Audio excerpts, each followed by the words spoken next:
នេះសូឡាយើងទិញនិយាយទៅអាចទិញបាត់ទួយក៏បានដែរតែយើងទិញល្អវារៀងធឺថ្លៃព្រោះយើងអត់ដឹងទិញម៉ាកណាទិញម៉ាកពូនេះក៏បានដែរគ្នាហ្នឹងហើយទិញម៉ាកផ្សេងក៏មានជាបញ្ហាដែរសំខាន់អានេះភ្លឺយកតភ្លឺខ្ញុំមានអាម៉ាកមួយទៀតនោះនៅមុខផ្ទះខ្ញុំហ្នឹងខ្ជិលបង្ហាញខ្លាចវាប៉ះពាល់អញ្ចឹងហ្នឹងចឹងគាត់ថាបង្ហាញអាម៉ាកហ្នឹងអាម៉ាកផ្សេងក៏បានដែរគ្នាតែទិញអាវ៉ាត់ណាទួយហើយតម្លៃវារៀងថ្លៃយើងទិញទៅភ្លឺមកយកតភ្លឺវាស៊ីសងថ្មរបស់វាហើយអានេះនោះផ្ទាំងខ្មៅហ្នឹងអាពណ៌ខ្មៅហ្នឹងវាល្អហើយ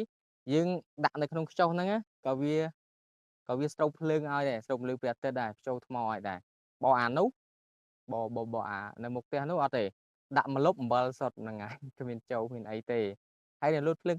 ដូចតែគ្នាហ្នឹងហើយមានទេចាញ់អានេះទេហ្នឹងហើយមិនថាម៉ូតហ្នឹងឬក៏ម៉ូតផ្សេងអ្នកគ្នាដូចខ្ញុំបញ្ជាក់អញ្ចឹងយើងទិញរៀងថ្លៃហ្នឹងហើយទិញអាវ៉ាត់ទួយទៅបើយើងមានលុយអត់សូវច្រើនហ្នឹងហើយអានេះខ្ញុំសងមួយឆ្នាំទិញមួយគ្រាប់អានោះទិញឆ្នាំមុននេះឆ្នាំទៅយើងដាក់មុខផ្ទះឬដាក់ជុំវិញផ្ទះពេលដែលយើងចេញពីធ្វើការមកយើងមានអារម្មណ៍ថាស្រស់ស្រាយ refresh ហ្នឹងហើយមើលទៅវា